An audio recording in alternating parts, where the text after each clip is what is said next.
이제 오늘부터 온사랑교회 협동 목사가 된 이무현 목사입니다. 이제 다 통과된 거로 알고 제천까지 나왔으니까 아무튼 이렇게 잘하다가 나중에 정규직까지 될 수 있도록 최선을 다해 보도록 하겠습니다. 저희는 다음 세대 사역을 계속해서 편안하게 은혜 가운데 지금 이어가고 있고요. 2년 전에 와서 주님은 강하십니다 외치다가 이제 코로나가 끝나면서 지금 저희에게 주신 말씀은 네 글자예요. 따라합시다. 전화 위복. 화가 변해서 우리에게 복이 된다는 거예요. 마지막 날 3인 3색 세 번째 색깔의 그림은 교육입니다. 과연 이 예배의 교육이, 이 은혜의 교육이, 다음 세대가 이곳에서 배우는 믿음의 교육이 어떤 색깔이 될 것이냐. 그 전까지 어떤 그림이 있어도 마지막 색깔로 아름답게 만들어지는 그림의 아름다운 작품이 있는 것처럼 정말로 이 교회를 통해 배운 다음 세대를 통해서 전화위복의 은혜가 일어날 줄 믿습니다. 살다 보면 자꾸 우리는 오늘 말씀에 내 인생이 재앙이라고 느껴질 때가 있더라고요. 근데 하나님 오늘 말씀해 보니까 이러면 29장 11절에 너희를 향한 나의 생각은 뭐가 아니다? 재앙이 아니라는 거예요. 평안이고 미래에 뭘 주기 위함이다? 희망을 주기 위함이다. 제가 재앙입니다 그러면 여러분들은 희망입니다 뭐 외치는 거예요. 재앙입니다. 재앙입니다. 우리가 살아가는 세상은 재앙이 많아요? 희망이 많아요? 한 번만 생각하고 대답하세요. 한번 생각해 보시고, 요새 우리 아이들은 재앙이 많아요? 희망이 많아요? 요즘 우리나라 분위기는, 축구는, 경제는, 우리 아이 성적표는, 우리 엄마들 몸매는 그냥 재앙이야. 재앙. 그냥 아주 그냥 여러 가지가. 재앙이 뭐가 재앙이냐면 내 맘대로 안 되는 게 재앙이잖아요. 애들이 엄마 아빠 맘대로 커요 안 커요? 안 크죠. 사업이 장사가 우리 아빠들이 생각한 대로 돼요 안 돼요? 안 되잖아요. 그래서 힘든 거예요. 거기다가 우리는 코로나라는 재앙, 이러지도 못하고 저러지도 못하는 경제적인 재앙, 환경적인 재앙, 건강 문제의 재앙들이 날마다 오는 거예요. 그래서 어느 날 생각해 보면 난 왜 이렇게 힘들지? 나는 이렇게 어렵지? 라고 하나님 앞에 불평, 불만, 원망이 나온단 말이에요. 근데 하나님 오늘 우리에게 하는 말씀, 너희를 향한 내 생각은 재앙이 아니야. 난 너에게 재앙이란 그림을 그리지 않았어. 난 너에게 재앙이란 그림으로 완성하지 않았어. 그 모든 그림은 미래에 뭘 주기 위함이다? 희망을 주기 위함이다. 그러니까 내가 그리고 싶은 그림은 희망이야. 왜 너는 자꾸 재앙이란 그림을 그리니? 왜 너는 자꾸 재앙이란 그림을 생각하니? 나는 희망이라는. 근데 시편 말씀 20편 1절입니다. 시편 20편 1절에 이런 말씀이 있어요. 시작.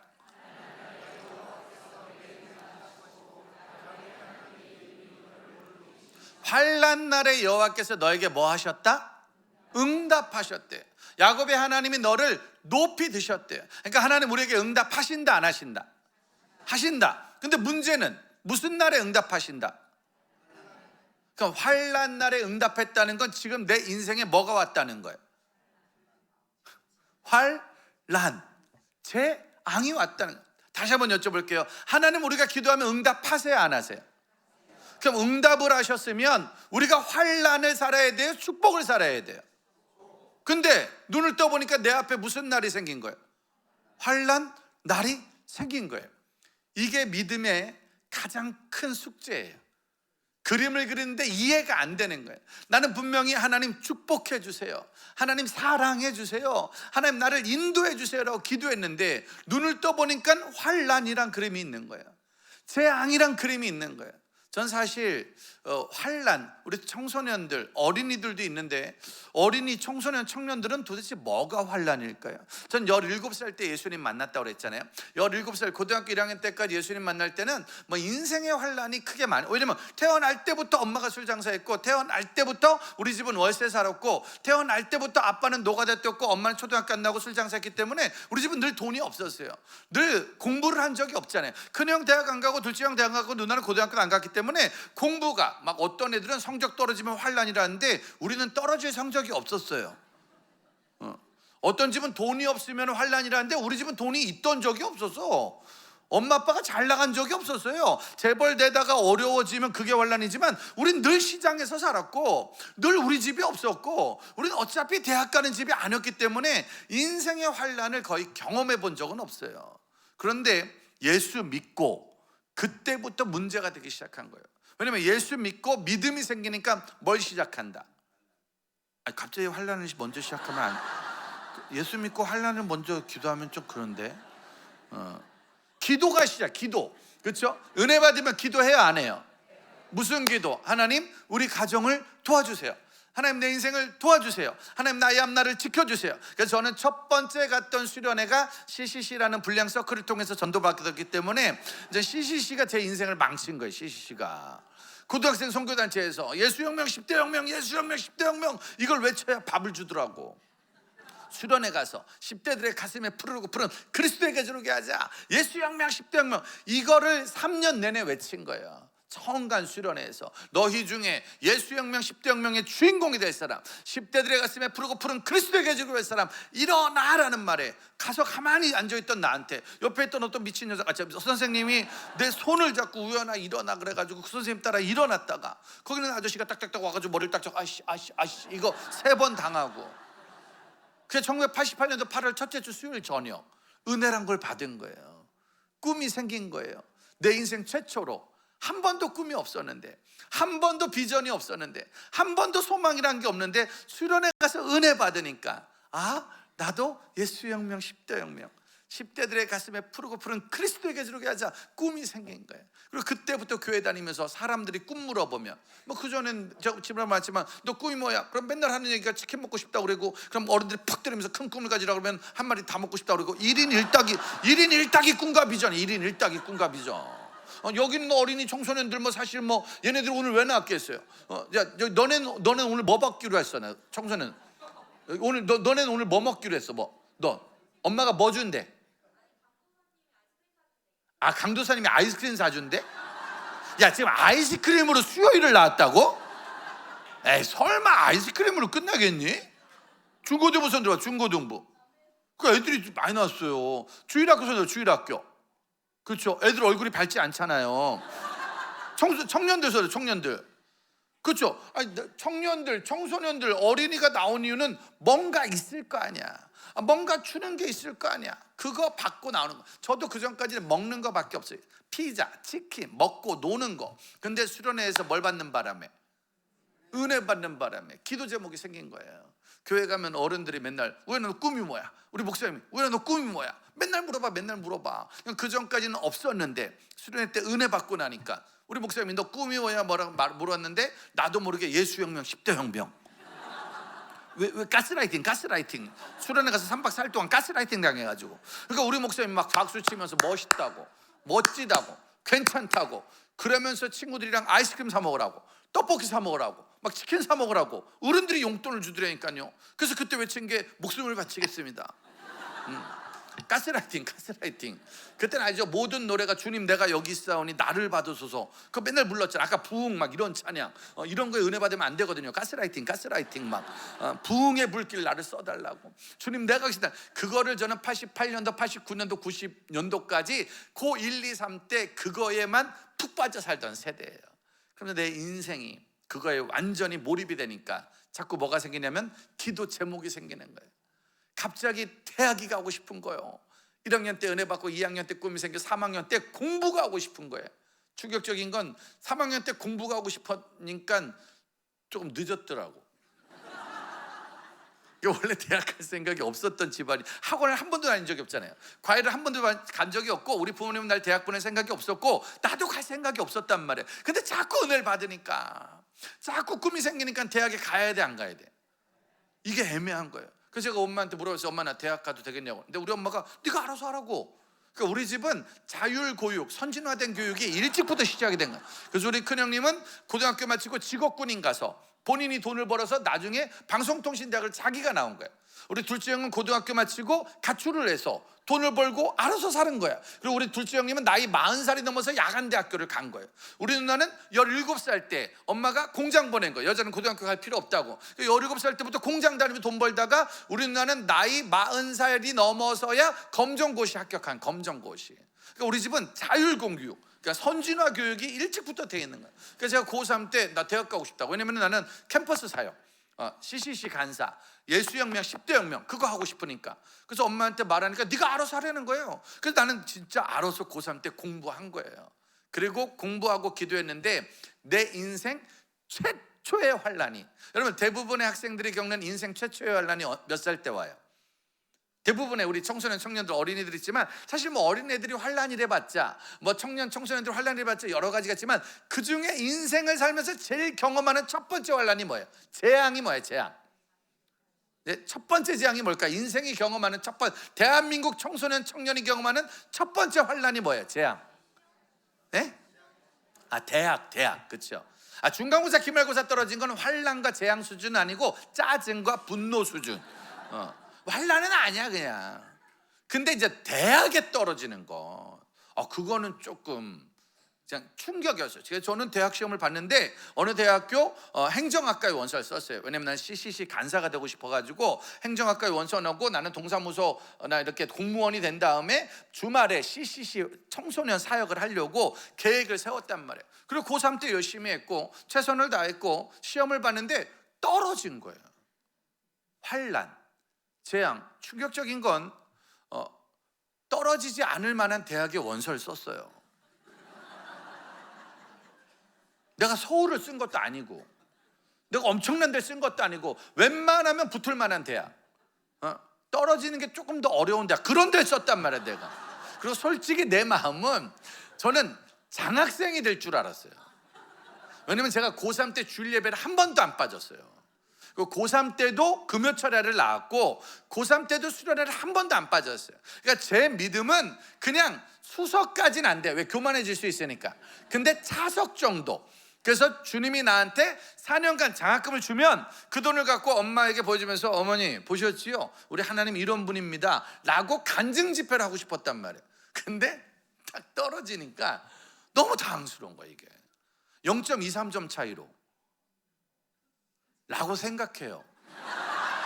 아직 정확하지는 않은데 그냥 내 기분에는 그랬을 것 같아. 약간 그게 너무, 그러니까 아무튼 진짜 대학에 떨어지니까 멘붕, 정말 너무 답이 없는 거예요.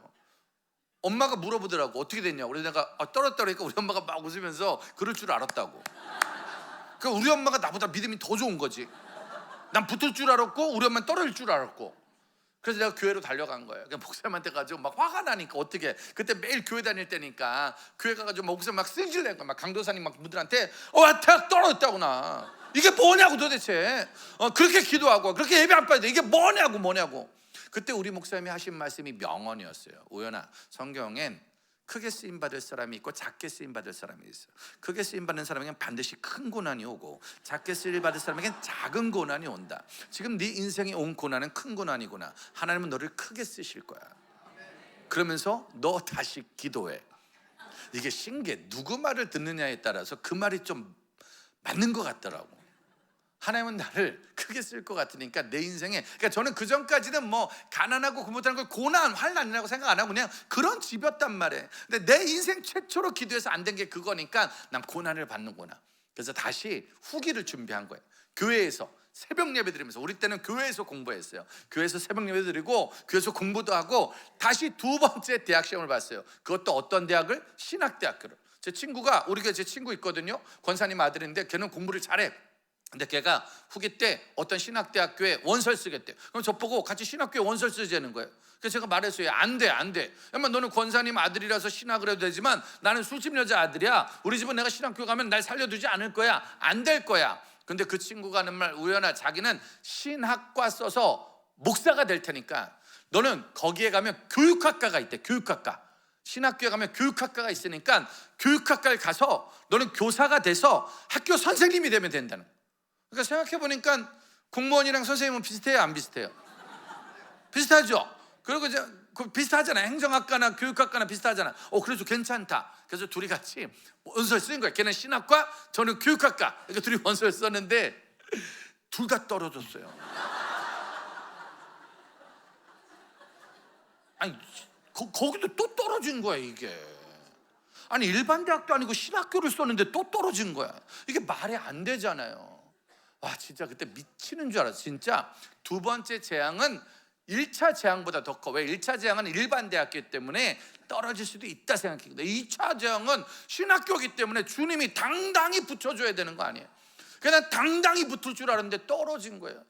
또 승질나서 교회를. 그러니까 아무튼 나 짜증만 나면 교회로 쫓아가서 그냥 목사님한테 이게 뭐냐고, 목사님이 추천서 써줘가지고 여기 갔는데 이게 뭐냐고 막 승질내니까 우리 목사님이 아무런 느낌 없이, 우연아 성경엔 크게 될 사람이 있고 작게 될 사람이 있어. 성경은 진짜 크게 될 사람은 진짜 큰 고난을 계속 받는단다. 요셉도 대학을 3번 떨어졌잖아. 다윗도 대학을 2번 떨어졌고, 아무튼 다 떨어졌더구만 대학을.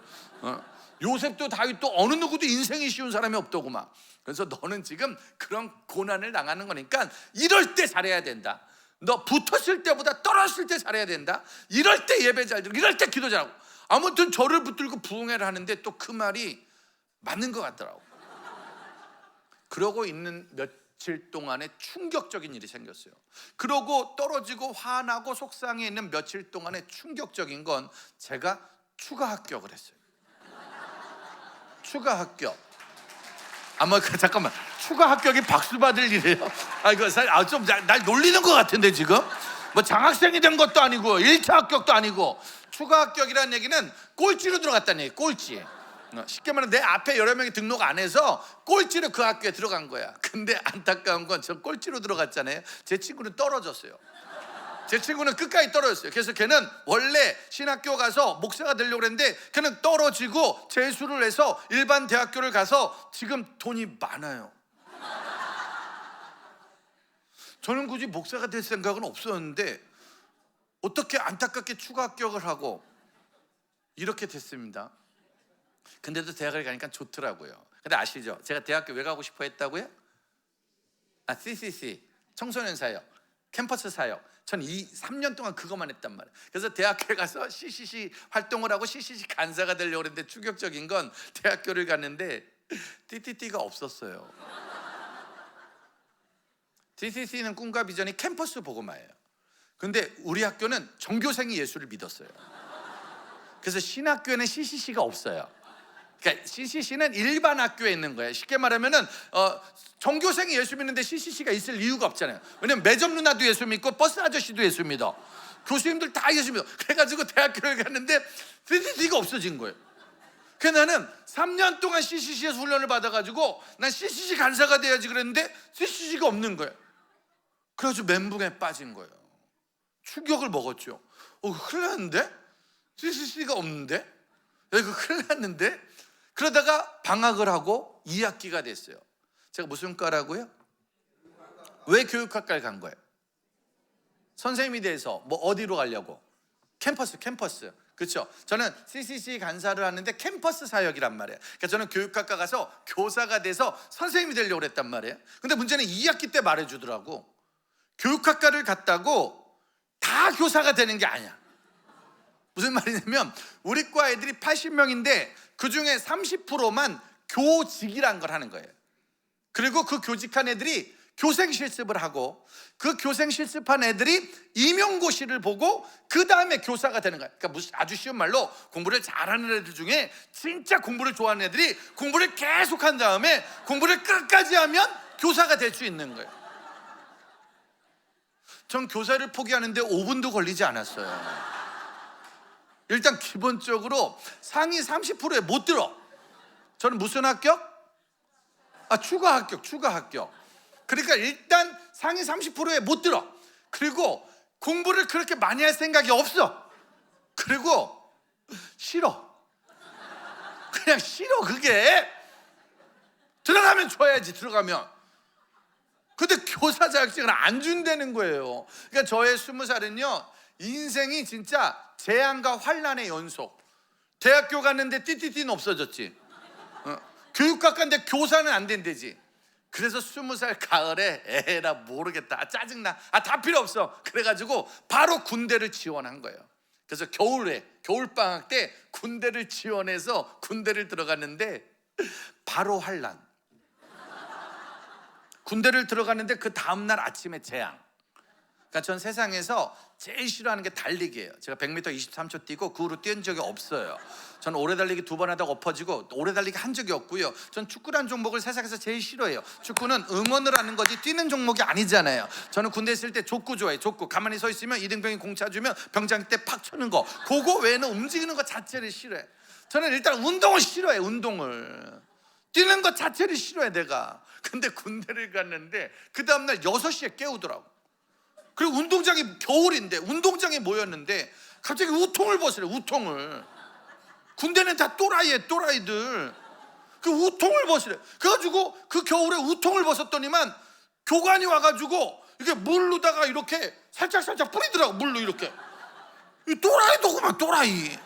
그리고 연병장을 5바퀴 뛰었어요. 군대 들어간 그 다음날 아침에. 저는 그때 처음 봤어요. 여기가 지옥이구나. 여기는 그냥 재앙이 아니라 지옥. 와, 정말 미치겠. 목요일날 들어가서 금요일 토요일 죽는 줄 알았어요. 진짜 너무 힘들어. 그러니까 생각하던 군대가 아닌 거야. 그러다가 주일날 교회를 딱 갔거든요. 여기 군대 갔다 오신 분들은 다 아는데요, 남자가 군대 가서 3일 자고 주일날 교회란 데를 가요. 그러면은 100명 중에 99명은 주일날 교회에 앉자마자 눈물이 쏟아져요. 그냥 교회에 딱 앉았는데 잘못했습니다. 그냥 기본적으로 잘못을 많이 했어 내가. 내가 나쁜 놈이더구만. 그래가지고 주님 잘못했습니다. 원망한 걸 용서하시고 불평한 걸 용서하시고, 아무튼 거기서 모든 회개를 다 했어요. 그리고 그날부터 제 인생의 마지막 기도 제목, 이제 CCC 용서했어요. CCC 없는 건 괜찮아. 교사 안 되는 거 괜찮아. 인생은 아무것도 바랄 게 없어. 그리고 이제 신병교육 때 오직 바라는 건 하나, 오직 하나. 그게 뭐였냐? 내가 이제 6주 있다 자대 배치를 받아요. 이제 6주 교육을 받고 자대로 가는 거예요. 거기서 내가 2년 동안 군 생활을 뭘 할 건지 결정을 하는 거예요. 그래서 제가 거기서 6주 동안 기도했어요. 하나님, 전 다 필요 없고 저는 군종병 시켜주세요. 신학생들만 할 수 있는 거예요. 그래서 군종병은 군부대 교회 전도사, 군부대 교회 사역자. 그래서 남들이 아침에 일어나 운동장에 나갈 때 군종병은 새벽 예배를 가요. 그리고 안 들어와. 군종병은 교회에서 있어. 교회에서 예배 준비, 남들이 근무 쓸 때 교회를 지키고, 남들이 유격훈련 갈 때 교회를 지키고, 남들이 훈련할 때 커피를 타가지고 커피를 나눠주는 청군 천사. 그래서 누구한테 들은 얘기 있어요. 군종병은 교회만 간다. 그래서 신병교육 때 6주 동안 기도했어요. 하나님, 군종병, 저는 교회만 좋아해요. 주님, 저는 교회를 살리겠습니다. 저는 교회를 불태우겠습니다. 저는 믿음으로 살겠습니다. 6주를 기도했는데 하나님이 저한테 장갑차를 주셨어요.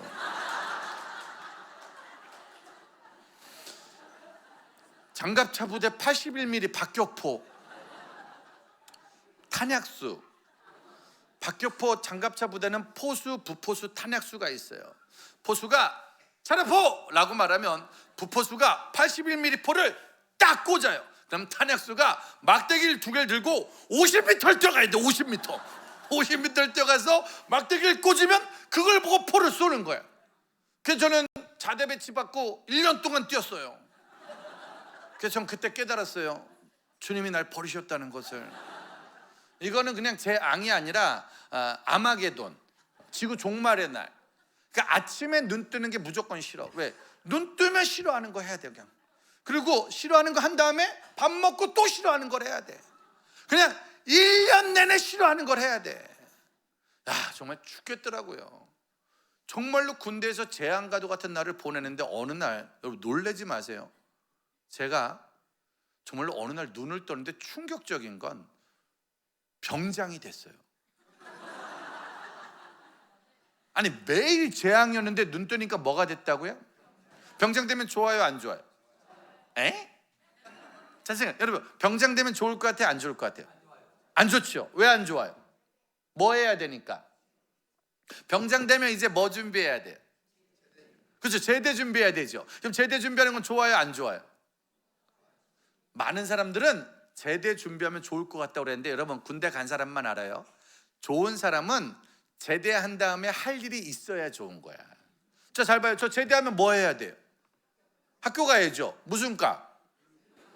교사 된대요, 안 된대요? 그럼 가야 돼, 안 가야 돼요? 저 다시 한번, 저 제대하면 뭐 해야 돼요? 복학. 무슨 과? 가야 돼, 안 가야 돼? 근데 교사 자격증 준대요, 안 준대요? 그럼 다녀야 돼, 안 다녀야 돼? 남의 집 아들이라고 막 얘기하실 거예요, 진짜? 여러분 집 아들이라고 생각해봐. 교사도 안 되는데 교육학과에 보내요, 안 보내요? 애매하잖아요. 애매한 거예요, 이게. 아니 뭐 진짜 나와서 의대를 가서 의사가 된다면 빨리 제대하고 싶지.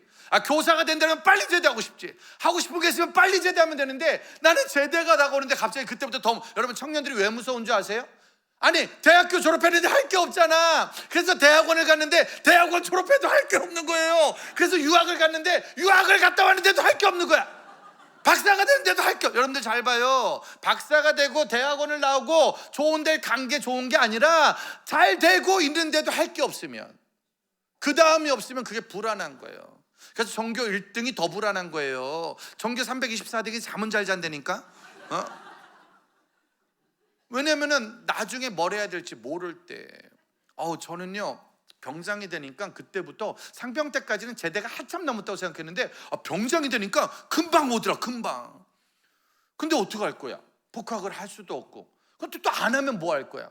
그래서 또 제대했잖아요. 24살 때. 그거 어떡하지? 뭐 어떡하겠어. 그래서 복학을 했잖아요. 근데 복학을 하면 뭐해? 교사가 안 되는데, 또 CCC도 없고 아무것도 없는데, 그래서 휴학. 근데 또 휴학하면 뭐해? 할 것도 없는데 복학. 그러다가 또 휴학. 그렇게 대학교를 10년 다녔어요. 10년 다녔어요. 20살 때 들어가서 30살 때 졸업했잖아. 근데 대학교를 졸업했는데 또 할 게 없잖아. 교육학과 교사를 안 시키니까. 그거 어떡하지? 그러다가 대학원. 그 대학원을 5년 다녔어, 5년. 그러니까 20살 때 들어갔는데 35살 때 졸업하니까 애들이 내가 교수인 줄 알더라고. 나중엔 교수가 더 어렸어요. 35살 때 딱 졸업하면 누가 나 데려가는 줄 알았어요. 막 교회가 막 전도사로 데려가고 막 예배인도 잘하고 막 뭘 잘할 줄 알았는데, 내 인생 달라진 게 하나도 없어. 35살 딱 됐는데 학자금 대출이 이만큼. 학자금 대출. 거기다가 대학교 4학년 때 외로워서 결혼했더니만 애도 낳았어.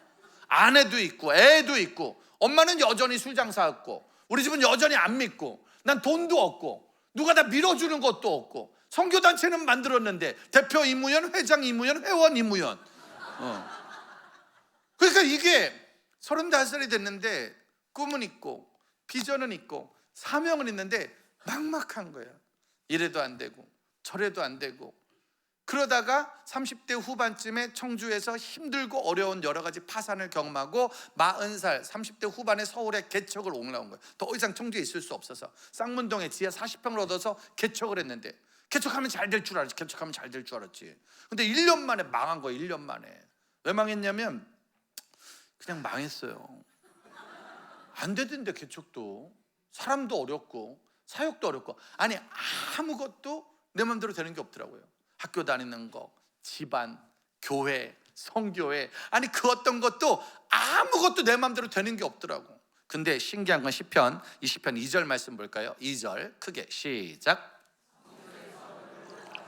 시온에서 너를 붙드시며 계속 읽어주세요. 다음.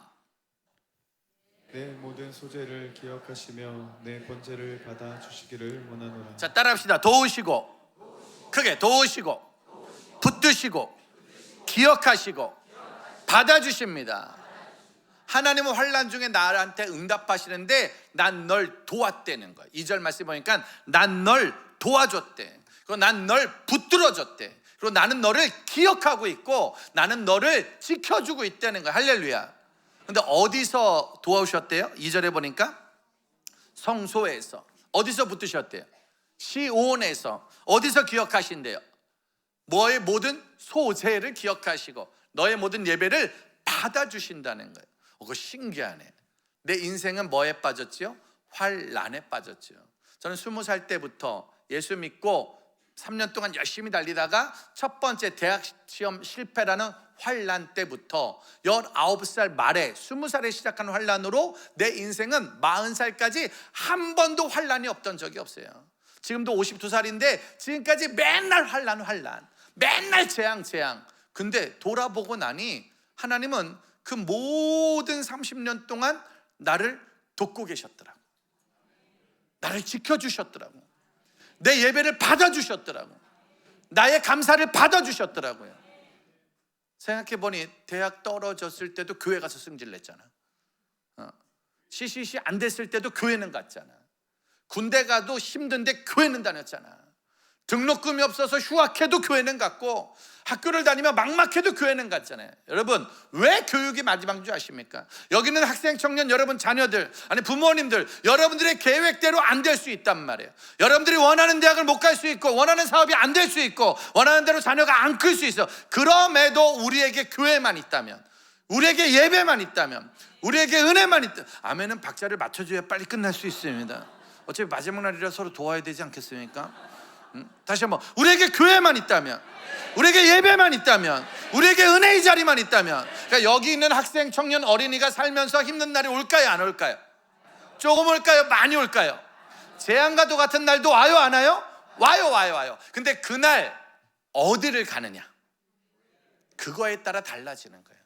제가 술집 아들이라 원래 그런 날 나 술집 가야 되거든. 왜? 우리 집은 힘들면 술 마시는 집이었고, 어려우면 술 마시는 집. 충격적인 건 좋은 날도 술 마시는 집. 그 신기해. 좋으면 좋아서 마시고, 힘들면 힘들어서 마시고, 열받으면 열받아서 마시고, 심심하면 심심해서 마시는 게 술집이거든. 그러니까 저는 어릴 때부터 그걸 보고 배웠단 말이에요. 그래서 우리 큰형도 술, 둘째형도 술, 나도 술. 어릴 때부터 우린 친구들 만나면 술 먹고 담배 피고 게임. 그러니까 지금 태어났으면 하루 종일 게임. 좋아도 게임, 싫어도 게임, 이래도 게임, 저래도 게임. 맨날 이것만 했을 텐데, 맨날 영상. 저녁 때 쇼츠 영상을 잠깐 봤는데 좀 이따가 해 뜬대잖아요. 30초짜리 영상을 잠깐 봤는데 해가 떴네? 그리고 학교 가서 푹 주무신대잖아요. 그래서 학교에서 푹 주무시고, 요새 학교에서 자면 어른들이 깨워요, 못 깨워요? 못 깨워요. 우리 때는 학교에서 자면 선생님들이 분필 던지기 딱, 분필 던지기, 그럼 분필을 딱 맞고 일어나, 나가. 그래서 손 들고 서 있어. 그래서 공부 못해도 자는 건 용서가 안 돼. 공부 못해도 자는 건 이해가 안 돼. 근데 요새는 자는 애들 깨워요, 못 깨워요? 못 깨운대요. 만약에 이렇게 선생님이 분필 들고 이렇게 던지면은 저기서 동영상 찍어요. 그래서 그 다음날 유튜브 올라와요. 분필 교사, 원스트라이크 이런 거 나와서 그 선생님은 징계를 먹어요. 그러니까 학교에서도요, 애들이 자고 있을 때, 우리 때는 여기 이거 이거 우리 한문 선생님은 눈썹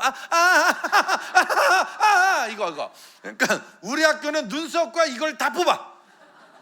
자는 건 용서를 안 해. 근데 요새는 깨운다 못 깨운다. 요새 저는 학교에 가서 집회 많이 하거든요. 요새 선생님들이요, 자는 애가 보이면 책상 끝을 친대요. 저기요, 일어나셔야 돼요. 저기요. 그냥 안 일어나잖아요. 그럼 그냥 간대요. 요새는 애들 주무실 때 깨우면 싫어해가지고 절대 주무시는 애들은 깨울 수가 없대요. 그래서 학교에서 푹 주무신대잖아요. 그러니까 밤에 집에 오면 또 잠이 안 와서 30초 영상을 잠깐 보고 해가 뜨고, 그게 무한 반복이란 말이에요. 그러니까 교회 오면 졸리지, 휴대폰 내려면 싫어하지. 엄마, 그러니까 지금 누가 뭐래도요, 엄마 아빠 옆에 앉아있는 애가 제일 착한 줄 아십시오. 저는요, 오늘 나온 중고등부 주일학교 애들한텐 엄마 아빠가 최저 시급 줘야 된다고 주장합니다. 난 반드시 시간당 15,000원, 오늘 2시간이라고 생각하고 다른 거 줄 생각하지 말고. 강도사님은 아이스크림 사준다고 그랬대요. 왜냐? 돈이 좀 딸리니까. 강도사님이 아이스크림 정도면 잘하는 거예요. 그러나 저는 어떤 어른이 치킨 쿠폰 싸줄 줄 믿습니다. 강도사님에게 쿠폰 싸줄 줄 믿습니다. 그걸 나눠 먹을 줄 믿습니다. 청년부도 치킨 먹어요? 청년들도 치킨 같은 거 좋아해요? 청년부 목사님 어디 계세요? 청년부 목사님 어디 가세요? 청년들도 그런 거 좋아해요? 그래? 그럼 청년들도 싸줄 줄 믿습니다. 어떤 누군가가 BHC 맛있는 치킨 그냥 좀 싸주세요. 중고등부 주일학교 청년부 목사님들하고 전사님들한테. 아이스크림은 좀 애매해. 진짜 아이스크림 때문에 나온 애들이 제일 착한 애들이야 진짜. 그냥 신기한 건 힘들고 어려울 때 어디를 가느냐. 왜 부흥회 하는 거예요? 왜 3세계 교육을 넣는 줄 아세요? 이 부흥회를 자꾸 나오고 새벽에 나와야 나중에 인생의 환란이 왔을 때 어디 갈지가 결정이 나. 요새는 다 필요 없어요. 그냥 열받으면 PC방에 앉아있으면 돼. PC방은요 다음 세대를 사랑해서 의자를 좋은 걸 갖다 줬어요. PC방은 다음 세대를 사랑해서 광케이블 깔아주셨잖아요. PC방은요 애들의 건강을 위해서 라면도 끓여줘요. 온갖 먹을 거 다 갖다 놔요. PC방은요 사장님이 아이들을 무한 사랑해요. 머리도 만져주고 등도 쳐주고 한마디 잔소리도 안 하고. 교회는 쉽지 않아요. 아이들 중고등부실, 청년부실, 어린이 부서를 도와주십시오. 지켜주십시오. 이 아이들이 성적 떨어진 날 열받아서 교회 와야 돼. 연애하다 깨지면 짜증나도 교회 와야 돼. 신나는 날 교회 와야 돼. 월드컵 단체 영화도 교회에서 봐야 돼. 축구도 교회에서 보고 생일 파티도 교회에서 하고 친구도 교회에서 사귀고. 그럴 때 인생의 좋은 날도 교회를 가지만 인생의 환란도 교회가 있다가 4절 말씀 볼까요? 어떻게 될까요? 4절에 보니까 시작. 허락하시고 내 모든 계획을 이루어 주시기를 내 마음의 원하노라. 소원대로 뭐 하시고? 허락하시고 내 모든 계획을 이루어 주시기를 원하노라. 전화. 하나님은 너의 마음의 소원대로 허락하시는 분이에요. 너의 계획을 이루어 주시는 분이에요. 근데 중요한 건 우리에게 뭘 주셨다고요? 환란. 왜? 네 소원이 내 소원과 다르잖아. 네 계획이 내 계획과 다르잖아. 나는 너를 통해 하나님 나라를 위해서 살고 싶은데, 나는 너를 통해 영혼 구원에 살고 싶은데 네가 자꾸만 성공을 바라잖아. 네가 돈을 바라잖아. 네가 세상 걸 바라잖아. 그러니 그거는 안 돼야지. 그게 망해야지. 전 지금 가끔 생각해요. 전 만약에 첫 번째 시험 행정학과에 붙었으면 절 만나러 여러분들은 동사무소로 오셨어야 돼요. 그럼 난 우리 동 영혼밖에 못 구할 거 아니야. 만약에 제가 교육학과인데 교사가 됐으면 그러면 저는 그 학교밖에 못 구할 거 아니야. 제가 만약에 CCC 간사가 됐으면 그 단체, 그 모임밖에 못 할 거 아니야. 2024년 겨울 전국 청소년 CCC 캠프의 주강사가 누구였을까요? 어떻게 했어요? 어떻게 했어요? 작년 CCC 청소년 전국 캠프 강사는 7년 연속 간 강사는 다 하네 여기. 신기하네. 저는 CCC 간사는 안 되는데 제가 갔던 캠프의 주강사는 돼서 CCC 아이들을 지금도 만나서 복음을 전하죠. 전 학교 선생님은 되지 않았어요. 근데 오늘 아침에도 학교 갔고 내일도 평택도 가고 서울도 가고 지금도 수많은 중고등학교 대학교에서 복음을 전하는 순회 사역자가 됐죠. 신기하네. 교사는 안 됐지만 교사를 가르치네. CCC 간사는 안 됐지만 CCC 간사를 가르치네. 신기하네. 나는 그 대학을 떨어졌지만 상관없는 게 지금 그 대학에서 강의하고 있으니까 재밌네. 즐겁구나. 나는 그게 환 줄 알았거든. 재앙인 줄 알았거든. 제가 처음에 좋아했던 여자애 3년을 좋아했는데 그 자매가 저를 싫어했어요. 난 이해할 수 있어요. 근데 그 자매가 제 친구를 좋아했어요. 그건 이해를 못 하겠더라고요. 분노, 짜증, 스트레스, 미쳐버리는 줄 알았다고. 근데 감사하게 그 자매랑 헤어지는 바람에, 헤어진 건 아니고 그 자매한테 차이는 바람에 지금 우리 아내를 만났잖아.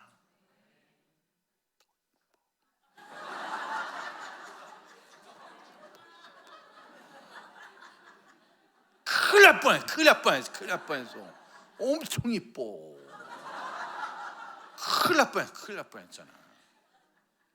하나님은 내 소원과 주님의 소원이 똑같길 바래요. 왜 돈이 없냐고요? 돈 주면 딴 거 할 거니까. 왜 성공 안 했냐고요? 성공하면 딴 거 할 거니까. 그러니까 하나님 돈 주세요, 성공 주세요, 그 대학 주세요 기도할 게 아니라 하나님 주님의 뜻을 이루소서. 그냥 감사헌금 봉투에 가장 완벽한 기도 제목은 주님 뜻대로 하옵소서. 주님의 뜻을 하옵소서. 여기다가 제발 집 팔리게 해달라, 어느 대학 가게 해달라, 주가 오르게 해달라, 그런 거 하지 마. 주님이 주식 문제도 해결해줘야 되고 부동산도 해결해야 되고 병원도 지정해줘야 돼. 주님이 주여 뜻대로 하옵소서. 그래서 내 뜻과 주님 뜻이 맞아야 돼. 그럼 돈 주면 주님 뜻 위해서, 건강 주면 주님 뜻 위해서, 주시는 모든 걸 주님 뜻 위해서 사는 거예요. 어느 날 들어보니 내 계획은 다 무너졌는데 하나님은 날 버린 적이 한 번도 없구나. 내 예배를 안 받은 적이 한 번도 없구나. 나의 늘 기억해 줬구나. 그리고 주님이 원하는 대로 나를 사용해 주신 거더라고요. 작년 11월 5일 날 저는 제 인생에 두 가지 경험을 했어요. 어떤 경험이냐면 내 인생에 가장 행복한 날. 살면서 이렇게 행복해도 되나? 이렇게 행복할 수 있을까? 그 경험을 했어요. 근데 또 하나는 살면서 제일 슬펐던 날, 너무 힘들고 너무 아프고 너무 속상한 날, 그거를 같은 날 경험했어요. 쉽지 않죠. 작년 1월 1일 날 저희 어머니가 쓰러지셨어요. 재작년에 코로나 3번 걸리셨고 나이가 많으신데 몸이 좀 안 좋아서 1월 1일 날 쓰러지셔가지고 앰뷸런스를 타고 병원을 갔고 급하게 모든 걸 검찰했더니만 의사 선생님이 2달 남았다고 그랬어요. 장 기능이 완전히 무너지고 폐 쪽에 너무 염증이 심해서 너무 위험하다. 이제 2달 남았다. 2달 동안 마음껏 자녀들과 시간을 보내라고 병실을 개방해 주셨어요. 그래서 어머니를 저희가 광주에서 모시고 성남에서 모시고 있다가 청주로 내려갔고 형제들 있는 병원으로, 거기 병원에 가족들이 매일마다 가서 자고 먹고 시간을 보내면서 어쨌든 어머니 마지막을 너무 힘들지만 보냈어요. 마지막을 보내고 있는데 어머니가 마지막이고 2달이라고 그랬는데 7월 25일 날 퇴원하셨어요. 정말 깜짝 놀랐어요. 그만큼 힘들었는데 어머니가 점점 좋아지셔가지고, 물론 막 움직이지 못하는데 휠체어 타고 움직일 수 있게 되고, 자녀들이랑 꽃구경도 가고 어디 외식 가가지고 많은 걸 못 먹어도 조금은 먹을 수 있는, 그래서 퇴원하셔서 이제 요양병원으로 가서 다시 이제 관리를 하면서 진짜 잠깐이라도 끝날 줄 알았다가 새로 주신 생명 가족들과 아주 행복한 시간을 보냈어요. 그러고 있는데 10월 마지막 주에 어머니가 또 몸이 안 좋으시니까 어르신들 몸 관리 잘 하셔야 돼요. 몸 관리 잘 하셔야 되는데 또 한 번 쓰러셔서 또 병원을 간 거예요. 그러니까 우리는 이번에도 이제 병원 가면 또 이제 몇 주 있다 회복하고 나오실 거라고 믿음이 있었고, 자녀들이 늘 이렇게 만나고 움직이는 걸 하는데 11월 5일 날 저는 전라도 나주에서 부흥회가 있었습니다.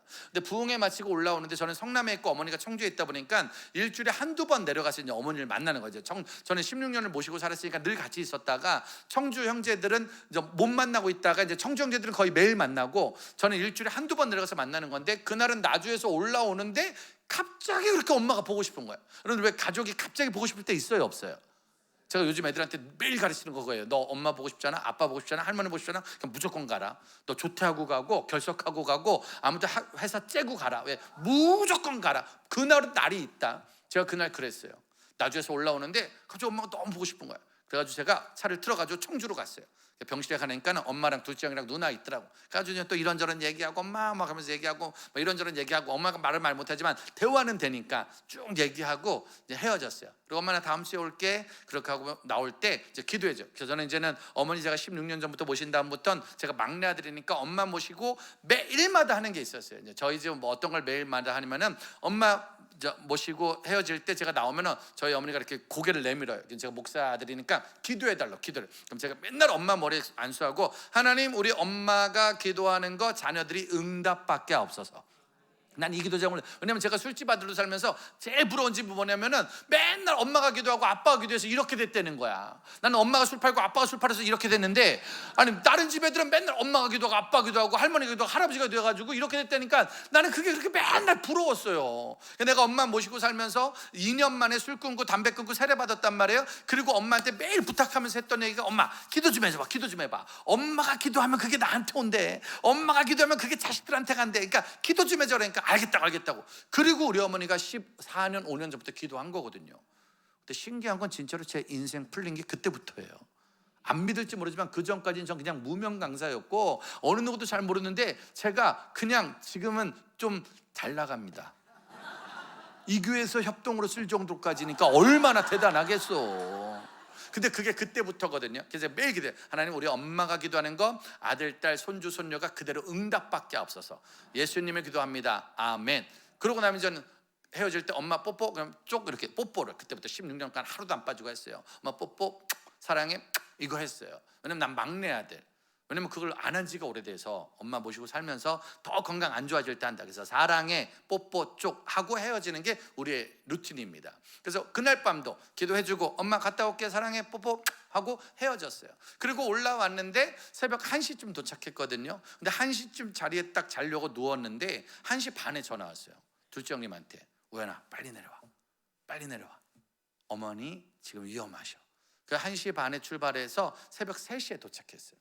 근데 2시 반에 어머니가 주님 품에 안기셨어요. 어머니가 그렇게 주님 품에 안기셨죠. 그날 밤새도록 비 왔고요. 천둥 쳤고 우리 온 가족 18명이 다 모이는데 새벽 5시였습니다. 기절했어요. 너 정말로 믿을 수. 그 전날 몇 시간 전에 만났는데. 그래서 너무 감사한 건 마지막 때 뽀뽀하고 기도하고 헤어진 건 감사. 근데 마지막 순간 임종 때 옆에 못 있었던 건 속상함. 이 두 가지가 공존을 했죠. 밤새도록 비 오고 천둥 치고 어렵고. 근데 그날 아침에 9시에 장례 일정이 시작이 되죠. 감사한 건 그래도 목사 엄마라고 주일 사역 다 하고 월요일 새벽 1시 반에 돌아가셨으니까 제가 사역엔 지장이 없었죠. 부흥회가 2번 있었지만 그건 잘 연기가 됐고 월요일 아침 9시에 천국 장례 예배가 시작이 되는데 우리 큰형님이 갑자기 하는 말이 우리 가족끼리 예배 드리고 시작하자는 거예요. 우리 가족끼리 예배 드리고 시작하자고. 아침 9시에 손님들 오기 전에 우리끼리 예배 드리고 시작하자. 그러면서 저 보고 목사님이 설교하라는 거야. 우리 집에 목사가 2명인데 제가 첫 번째 목사니까 나 보고 설교하래. 그래가지고 새벽 6시, 7시에 아침 예배 준비했어요. 그 장례식장 주차장에서.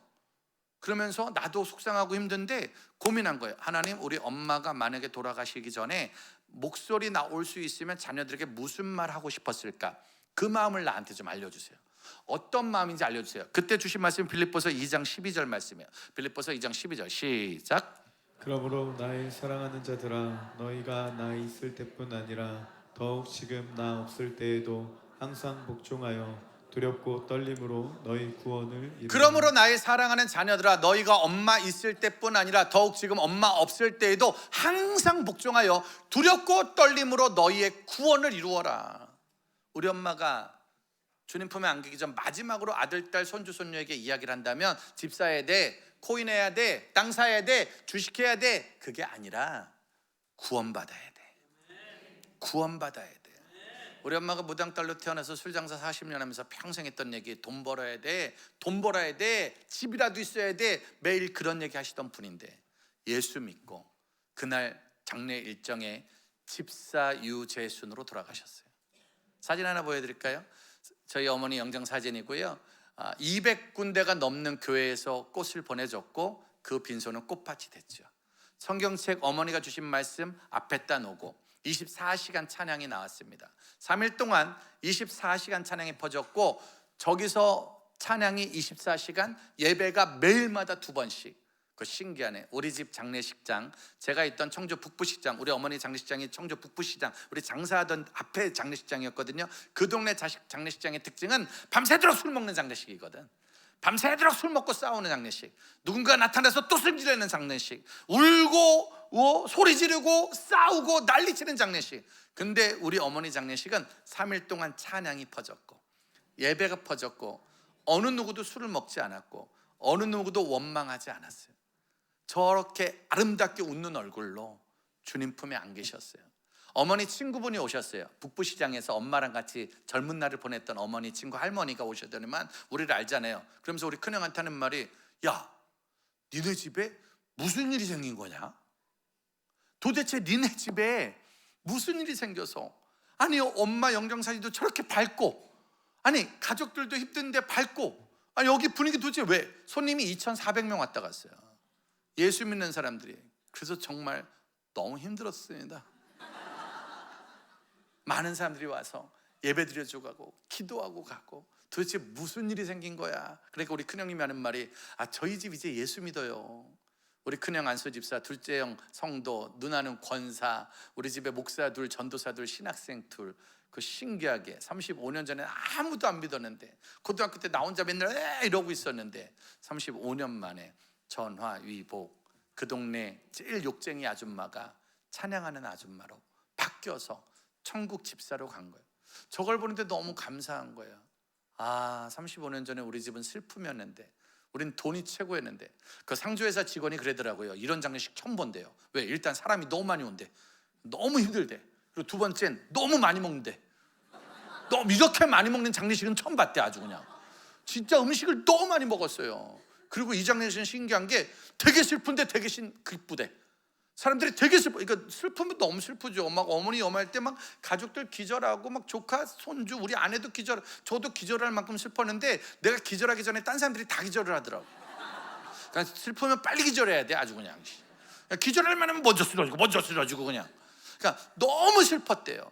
근데 그 슬픔을 이기고 나면 너무 감사하고 너무 기뻐하고, 원망 없는 장례식을 처음 봤대요. 대부분 상주회사 직원이 가면은 매일 여기서 싸우고 저기서 싸우고 난리가 나는데, 여기는 싸우는 소리를 못 들어봤대. 그러면서 하는 말, 어떤 종이를 주더라고요. 이거는 가서 어머니 뭐 서류 이거 정리하시고, 이거 정리하시고, 이거 정리하시라고. 그러면서 어떤 서류를 주면서 하는 말, 이거는 어머니 재산을 여기 다 기록하시고 신고한 다음에 이거 재산을 나누는 걸, 유산 배분하는 걸 이걸 신고하면 되는 거래. 그러니까 저희 형님들이 갑자기 막 웃으면서 하는 말, 저희 분위기가 좋은 건 이것 때문에 그렇다.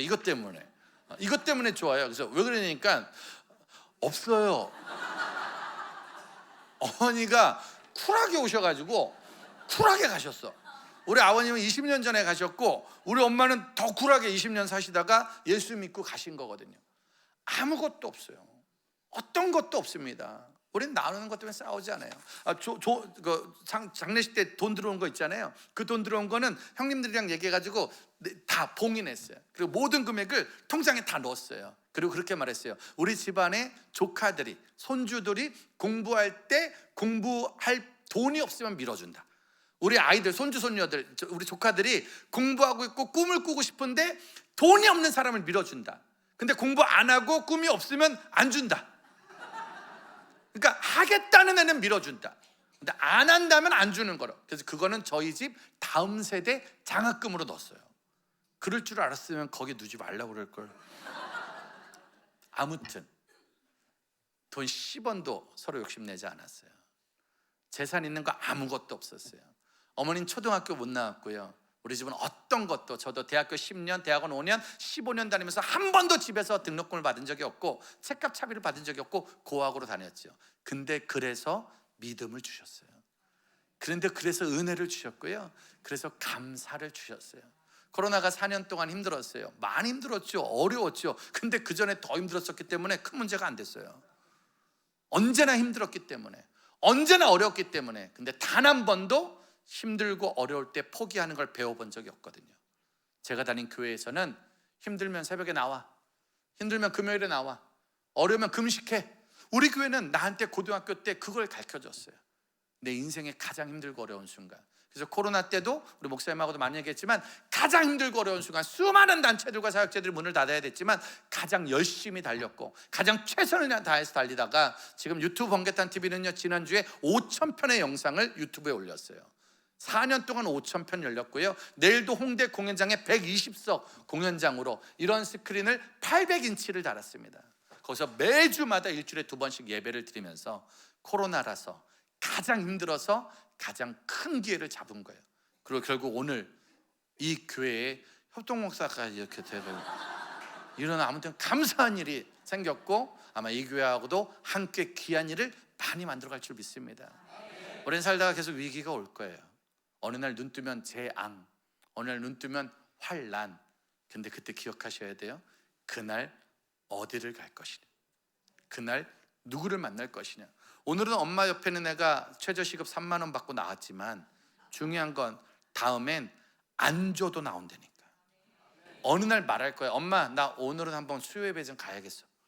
엄마, 난 이번 주에 새벽기도 좀 한번 가야겠어. 엄마, 나 금요철에 한 번은 가야겠어. 야, 왜? 나 좀 가야겠어. 엄마는 집사지만 가기 싫지? 가만히 있어. 괜찮아, 집사님도 다 가는 건 아니래. 담임 목사한테 이럴 테니까 가만히 있어. 근데 아이들이 가고 싶다고 말할 때, 공부도 내가 하고 싶고, 기도도 내가 하고 싶고, 예배도 내가 가고 싶을 때, 그때부터 하나님의 기가 막힌 역전이 이어질 줄 믿습니다.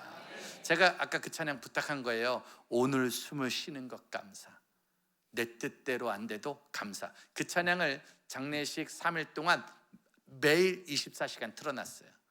온 사람들이 그 찬양 모르니까 야, 이 노래 뭐요? 이 노래 뭐요? 왜? 계속 틀어놓으니까 사람들이 밥 먹다가 계속 그걸 들으면서 흥얼거리면서 가더라고.